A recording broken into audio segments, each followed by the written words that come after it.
to infinity and beyond.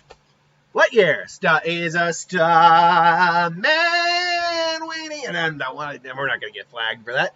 Lightyear finally came out. Saw it with a friend last night. Overall thoughts. I would have enjoyed this movie better if I could hear it more effectively. And let's start things off with a little story here, folks. So this is nothing actually against the sound quality of the movie. But I go in, me and her go in, we sit down, and we're waiting for like the trailer to start. And I'm listening to it, I'm like, does this sound off to you? And she's like, I don't know what you mean. She's like, wait, listen.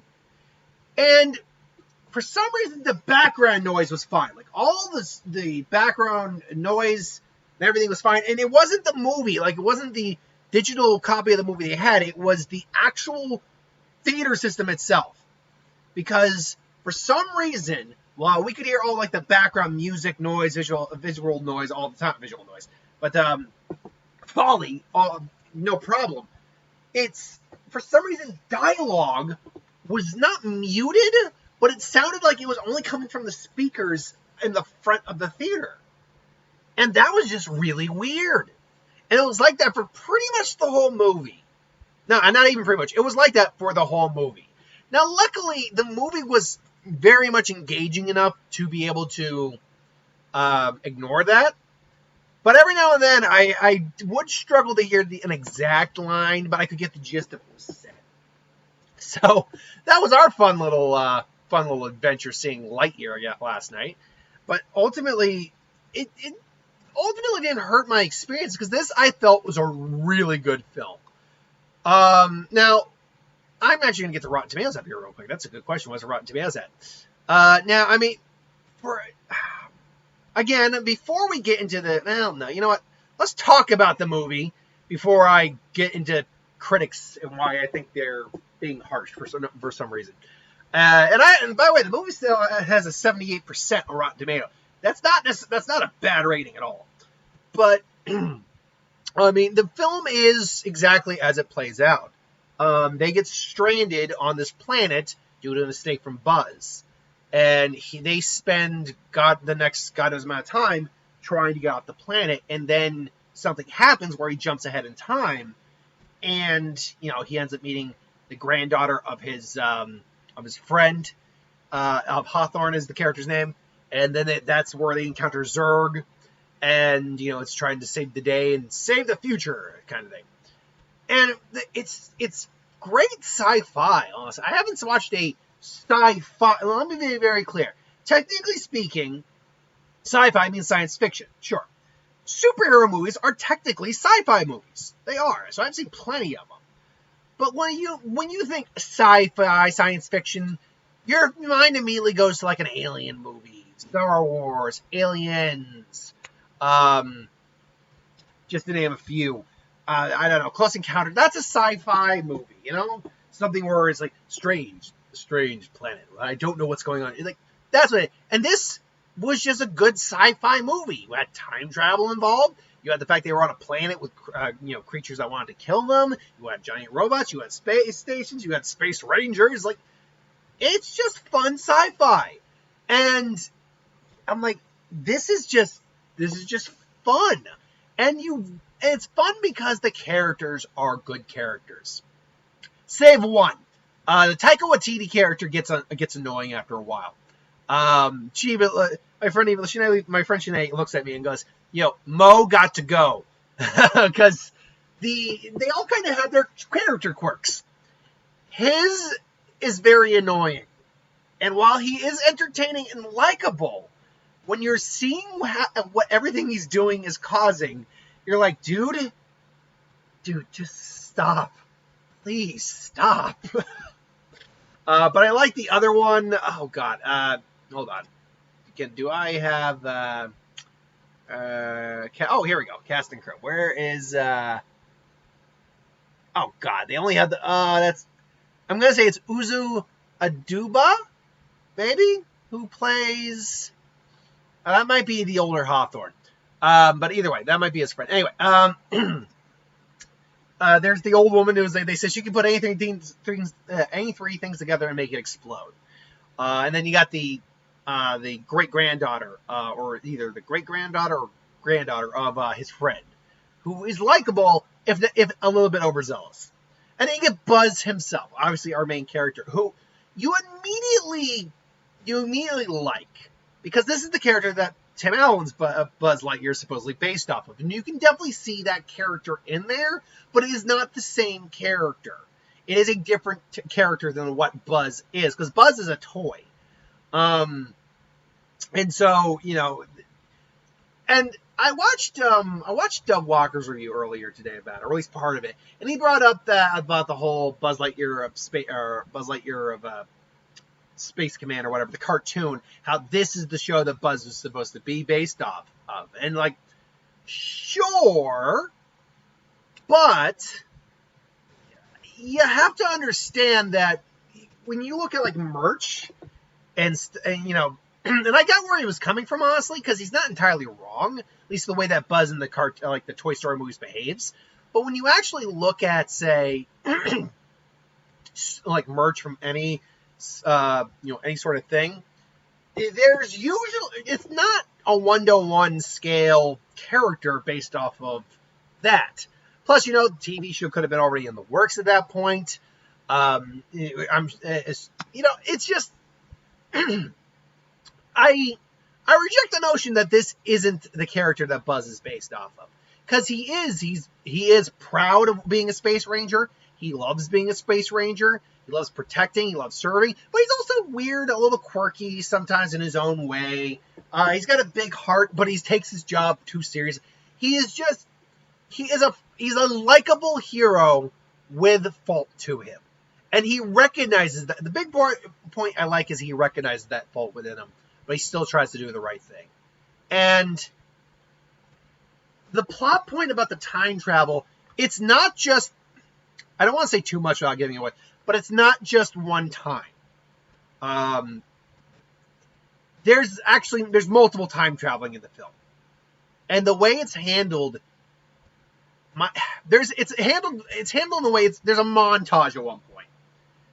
And it leads to a scene that me and my friend were sitting there about to just start. I was about to just start losing it. I'm like, oh dear Lord, this is so heartbreakingly sad and beautiful all at once. It was such an emotionally beautiful moment.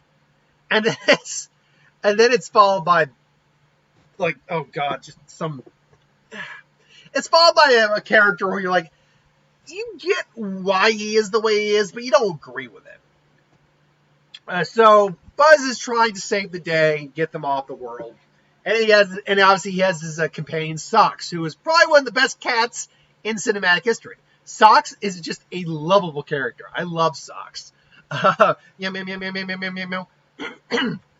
That was utterly terrifying, and I regret having joined you. Those jokes you see in the trailer, that's not even half of what Socks does for, jokes. Socks has a lot of great lines in this film. I love it. But it's just, it looks fun. Visually, it's fun looking. It's they're not doing anything overly new sci-fi-wise in terms of tech, but the stuff they're showing, it looks both sci-fi, but it looks realistic. A real way sci-fi could work, for the most part. The action sequences are fun. There's a lot of fun humor, a lot of fun jokes. There's a joke that involves sandwiches. That's all I'll say. Sandwiches, yes. And then you get into the final act. Now, I will fully admit, while the final act is still good, and the moral's great, and how it ends is nice and great, and characters overcoming stuff and wacky shenanigans, there is a reveal in the final act that I'm sorry, I'm just realizing there is kind of a aura glare coming off. Let me see about if my webcam needs to be clear. Okay, is that better? Yes, that is better. I was suddenly becoming way too holy. But there's a reveal in the third act where I don't want to say I saw it coming, because I don't think I didn't see it coming. But I won't lie and say I'd be lying if I said when it happened I wasn't shocked. I was like, oh, okay, we're doing this instead. Well, okay, this is fine. It does kind of belittle this happening, this thing though. So, it's just one of those things where I'm like, I don't mind what's happening. I just wish this wasn't quite the case. Either way. And I mean, it ultimately has some nice morals and messages and stuff like that. And, it has the first on-screen same-sex couple kiss in an animated film. And you know what? Kudos. You get so... I know Chris Evans spoke out against it. I know other people have. And I'll just give my piece. If you're going to go around trying to say, oh, there's an agenda for putting stuff in there, it's like, why? What's the agenda? They're trying to, they're putting stuff in. It's like, that's not the way it's, well, you realize there are gay people in the world too, right? And they share kisses with each other. And if you want to normalize, if you want to show, the real world within the context of their fantasy world, just with the fantasy elements, then you must acknowledge that these people also exist. And if you have a problem with that, then you are the one that has a problem, and you're the one with the agenda. Anywho, so there's that. Overall, I do recommend it very much. This is going to beat the hell out of Jurassic World this weekend. Last thing to talk about. So I had heard that it wasn't getting bad reviews or anything, but it wasn't getting the reviews that people thought it was going to get. And right now it stands at a 78, which is great, but most people thought it was going to be in the 90s, high 90s. And that's not the case. And so basically, apparently I heard some of the reviews. I'm like, wait, what? And I got a couple right here. I'm not going to say who these are, but basically one person says, this should have been a clever short film about the character, but instead stretched out to a feature-length film, and it's barely even a character. I do not agree with that at all. In terms of a character, the movie, are you talking about the movie or the actual character? Because I disagree with that entirely. Let's see here. There's nothing new in Lightyear. It is the latest Hollywood mind control. What the hell? Wow, Jesus, that's a bold statement. Yeah, okay. Lightyear is nearly the Pixar. I just don't buy that, because there are scenes that are emotionally really well put together in there. But Lightyear is nearly the Pixar nadir that is Cars 2, just with a spiffier paint job. I'm sorry, what? Look, we're all tied to our opinions, I get it, but this is like Cars 2? Are you high? I'll read two more. I'm most confused by the fact that Lightyear is billed as a movie from a fictional universe of another movie, even though that is actually playing out on the screen in a formula. Even though what is actually playing out on screen is formulaic to the point of dullness. I'm sorry, let me read that again. I'm confused by the fact that this movie is billed as a movie from the fictional universe of another movie. What's to be confused about that? Even though it's actually playing out on screen as a formulaic is being played out on screen. Sorry, even though what is being played out on screen is formulaic to the point of dullness. I don't get what you're saying. What does one of those comments have to do with the other? Okay, last one I'll read.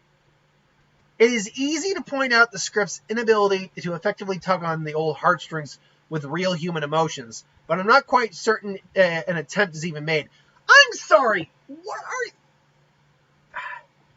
nothing I am seeing here. Not only does nothing I'm seeing here add up to what I saw, and again, I am only talking about my personal experience. But literally, I literally was sitting next to my friend who was getting teary-eyed and starting to cry at certain scenes. I'm sorry. It's not ability to tug on the heartstrings, or didn't even.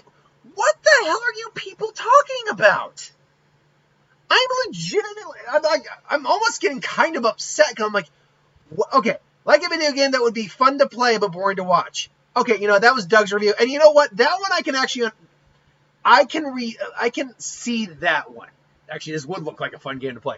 I can actually see that. That one doesn't bother me. That one is... Because it's not really talking about the movie or something that didn't work. Expectations that ran to infinity and beyond, if not even further, are quickly dampened. See, that might be a negative comment, but that's not a comment that bothers me. What's bothering me about some of these comments are the fact that it doesn't... It either sounds like they were going in there with some other expectation of a film, or I don't know. Again, I guess it just didn't hit them. Fine, but man, like some of these don't make any sense to me whatsoever based on the film I watched. Look, though, this is just the opinion. That's why film is... look, these are the opinions of, I think, out of 198... 198 reviews. This is a handful of negative reviews, admittedly. The majority of people really like this film. Some of them loved it, some of them just liked it. And you know what? That's all good. It's all good. Nothing wrong with that. It's all good. But at the same time, every now and then I'll see reviews and I'll go, what the hell are you talking about? So, yeah, and then there was the people who was like, I don't know how this fits in the Toy Story series. Like, it's not a Toy Story movie. That was the thing I wanted to get to, is like the people who are talking about, how does it fit with the Toy Story? I'm like, what the hell are you talking about? It's not a Toy Story movie. It's about a Toy Story character from that universe and a movie in that universe. It's not the same thing. Anyway, I digress. So, that's my thoughts. What did you think of them? What did you think of the movie if you've seen the movie? And if you haven't seen the movie yet, do you think you're going to go see the movie? I recommend seeing it. I liked it a lot. Families will like this film a lot too. Until then, though, thanks for watching. Hope you enjoyed. Like, comment, share, subscribe, and I'll see you for the next one.